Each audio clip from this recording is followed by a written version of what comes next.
प्रयागराज में भगदड़ हुई और वहां से आप लोग सही सलामत आरा पहुंचे हैं, क्या कहेंगे, क्या नज़ारा रहा? देखिए, सबसे पहले तो हम शुरुआत करेंगे। सबसे पहले जितने भी लोग आपको देख रहे हैं सबको प्रणाम है। और आप लोग जो है इसको उन लोगों तक पहुंचाइएगा जो प्रयागराज जाना चाहते हैं या अभी तक नहीं गए हैं, या फिर वो सोच रहे हैं कि अपनी फैमिली के साथ जाए। क्योंकि फैमिली का इसलिए वर्ड का जो इस्तेमाल कर रहा है वो आगे आपको पता चलेगा कि क्या कुछ दुर्घटना वहाँ पे घटी और आंखों देखा हाल जो है हम बताएंगे आपको। तो सबसे पहले हम लोग आरा में, आप देखे थे, आप आए थे, आपने न्यूज़ भी बनाया है, एसी का जो है गेट लॉक करके और खोला तक नहीं जा रहा था। पूर्वा एक्सप्रेस का घटना है ये। और जो है पुलिस जो है जीआरपी जो है अनाउंसमेंट कर रही है और लोग नहीं खोल रहे थे, गेट नहीं खोल रहे थे, सब लोग छूट गया लोग पूर्वा का। और वो 6 मिलियन व्यू गया है, एक इंस्टाग्राम पे वीडियो डाला है राहुल देव। तो और दूसरी चीज़, हम लोग जब ट्रेन में बैठे तो बाथरूम के पास बैठ के जाना पड़ा, ये स्थिति थी। जाम इतना था कि पैर आगे से पीछे नहीं कर सकते, जिसको टॉयलेट लगा, लेटरिन लगा, उधरे रह गया। अब आइए, जब वहाँ पहुँचते हैं झूसी में, झूसी जाने का देखिए मुख्य कारण ये था कि लोग प्रयागराज कुंज कर रहे थे, प्रयागराज पहुँच रहे थे और धम धम भीड़ था, बड़ा भीड़ था एकदम। माने हम लोग आज तक ऐसा भीड़ कभी ज़िंदगी में नहीं देखे थे और भगवान से चाहेंगे कि ना देखने को मिले। अब सुनिए, झूसी जब हम पहुँचे तो झूसी पहुँचने का कारण जो है, हमारे बड़े भाई हैं, पत्रकार भी हैं, अविनाश राय जो है, उनके कारण, उनके आइडिया के कारण जो है हम लोग 15 किलोमीटर नहीं 2 किलोमीटर मात्र चले। जो भी जाना चाहते हैं प्रयागराज वो प्रयास करे कि झूसी का जो है वो पहुँचे बनारस। यहाँ से हम लोग बनारस गए और बनारस से ट्रेन पकड़ के झूसी, बनारस से लगातार ट्रेन चल रही है, लेकिन भीड़ अपरंपार है। बनारस में जो स्थिति हुई थी वो हम नहीं बता सकते हैं। बहुत गंभीर स्थिति में हम लोग ट्रेन में चढ़े और चढ़ के फिर उसके बाद जो है प्रयागराज पहुँचे। जब पहुँचे तो बहुत गंभीर अवस्था और बवाल हो गया था वहाँ पे। जिस तरीके से भगदड़ मची थी, हम लोग तो गए थे, हम लोग तो न्यूज़ से कोई अवेयर नहीं थे। पहुँचे, सोचे कि जल्दी जल्दी भाई मौनी अमावस्या है, जाएंगे कुंभ में, महाकुंभ में डुबकी लगाएंगे। सब लोग तैयार भी थे, लेकिन वहाँ पे जिस स्थल और जिस शिविर में हम लोग रुके हुए थे, वो अविनाश राय और सत्यप्रकाश राय जो है उनके गांव के ही वहाँ पे संत हैं जो कि उनका शिविर लगा हुआ है, उसी शिविर में हम लोग रुके हुए थे। तो वहाँ पे एक अनाउंसमेंट होती है और वो सबको चौंका देती है। चौंका इसलिए देती है कि उसी अनाउंसमेंट के बाद हम लोग जो है थर थर कांपने लगा कि हम लोग कहाँ पहुँच गए और जिंदा वापस आएंगे कि नहीं आएंगे, ये स्थिति हो गई थी वहाँ पे जाने के बाद। और उसके बाद जो है वहाँ पे अविनाश राय ने, जो हमारे बड़े भाई है, उन्होंने बात किया शिविर के जो हेड है उनसे, और उन्होंने बताया कि जो अगर 9 बजे से पहले जाएंगे वो अपना सामान लेके जाए, हम लोग उसके रिस्पॉन्सिबिलिटी नहीं लेंगे। अब सुनिए, जब हम लोग निकलते हैं बाहर 9 बजे के बाद तो दर्दनाक सीन होता है। इतना कसम कस भीड़ था कि सत्यप्रकाश भैया ने कहा कि हम लोग क्यों जा रहे हैं, रिटर्न हो जाए। लग रहा था कि दम फूल जाएगा, इस तरीके का भीड़। हम लोग के साथ ये सिचुएशन थी। हम लोग देख के बना अचंभित थी कि क्या व्यवस्था है भाई। व्यवस्था के नाम पे सिर्फ दिखावा है, सिर्फ लोग जो है वहां पे मर रहे हैं और दिखाया जा रहा है कि कुंभ में इतना बड़ा बड़ा जो है पंडाल लगा दिया गया है, इतना बड़ा बड़ा आयोजन कराया गया है, ये कराया गया है, वो कराया गया है, 6000 करोड़ की कितना करोड़ खर्चा हो जाएगा, लेकिन लोगों को क्या सहूलियत मिल रही है? लोग पिस रहे हैं, मर रहे हैं, तो वो पैसा तो धरा का धरा ही ना रह गया। आखिर लोग जो है, अब आप बताइए, जब हम लोग गए तो नेपाल से कुछ लोग आए थे, कुछ लोग आंध्र प्रदेश से आए थे, इतने दूर दूर से संघर्ष कर करके 2-2 दिन 3 दिन तक रात जगे हुए। वो लोग कह रहे हैं कि हमें आज स्नान नहीं करने दिया गया, हम लौट रहे हैं, हमको यहाँ से लौटाया जा रहा है। नेपाल के लोग कह रहे हैं कि हमको लौटाया, हमको उम्मीद नहीं था कि इंडिया में ये स्थिति है। तो क्या इमेज गया महाकुंभ में। मोदी जी, योगी जी जो है आवाहन करते हैं, बुलाते हैं कि आइए, और आने के बाद जो दुर्दशा होता है उसका जिम्मेवारी कौन लेगा? आखिर उसके लिए क्यों नहीं वैसी व्यवस्था की गई? सवाल ये है।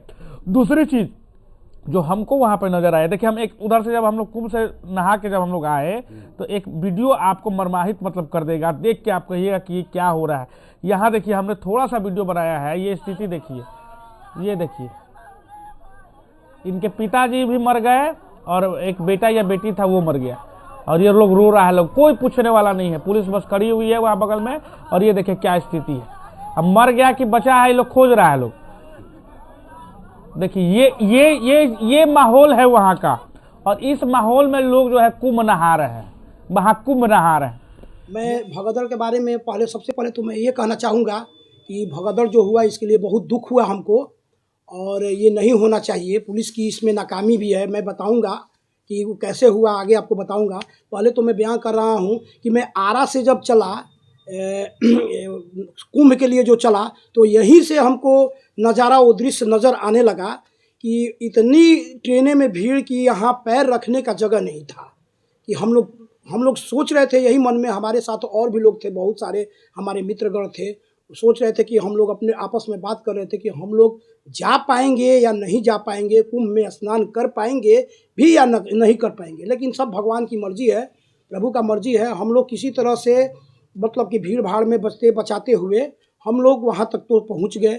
शिविर था, जो राधेश्वर शिविर था, वहाँ हम लोग 20 नंबर सेक्टर में जाकर वहाँ रुके। वहाँ जाने के बाद वहाँ हम लोग अपना निकले, वहाँ से हम लोग दर्शन करने, वहाँ से गंगा में स्नान करने के लिए मौनी अमावस्या के दिन करीब 4 बजे 4:30 बजे के लमसम में हम लोग निकले। हम लोग देख रहे हैं, निकलते हुए आगे बढ़े हम लोग, तो देख रहे हैं कि पूरी सारी भगदड़ में हम लोग वहाँ आ गए। भगदड़ में हम लोग जान किसी तरह से बचाए। वहाँ का नज़ारा इतना मतलब कि बुरा था, इतना दयनीय था कि सैकड़ों बारगेटिंग किया हुआ था VIP कल्चर के लिए, और कि उसमें जिसमें फिल्मी कलाकार थे, बहुत सारे VIP व्यापारी थे, बहुत सारे VIP आपके नेतागण के लोग थे, उनके लिए मार्केटिंग, सैकड़ों मार्केटिंग किया गया था। और प्रशासन की नाकामी के वजह के चलते जनता का ये जान गया। अगर प्रशासन चाहती तो जितनी सैकड़ों मार्केटिंग किया गया था, उस मार्केटिंग को खोलकर उस मार्केटिंग से जनता को निकाल कर दर्शन करा के और जल्दी स्नान करा कर निकाल सकती थी। लेकिन उन्होंने VIP कल्चर को बचाने के लिए वो 2-4 जो है वो बहुत दूर लंबा जो मार्केटिंग था, उस मार्केटिंग से लाइन लगाकर और उस मार्केटिंग से निकालने के लिए सोचा कि पब्लिक निकाल कर स्नान करा कर निकाल देंगे। लेकिन ऐसा हुआ नहीं, और उसमें क्या हुआ कि भगदड़ मच गया। लोग सोचे कि जल्दी, सबको जल्दी जाना था, समय ब्रह्म मुहूर्त में सब लोग चाह रहे थे कि नहाएं ताकि जल्दी हम लोग का समय निकल ना जाए, हम लोग नहाएं। उसमें क्या हुआ कि लोग भगदड़ मचा दिए। उसमें जो कमज़ोर वर्ग के लोग थे, बूढ़े थे, बच्चे थे, वो नीचे गिरते गए और उस पर आदमी चढ़ते गए, और जिसमें ऑक्सीजन की कमियां हो गई। बहुत सारे लोग को सांस लेने में दिक्कत हो गया। पानी लोग चिल्ला रहा था मेरे आँख के सामने।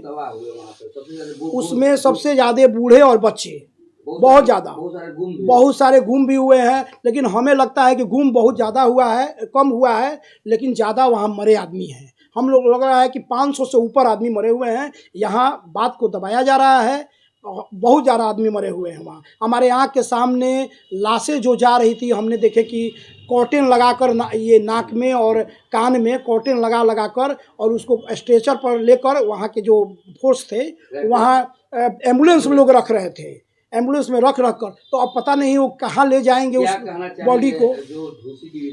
झूसी में हम लोग इधर से झूसी में आ रहे थे, उधर से वहाँ मार्केटिंग कर दिया।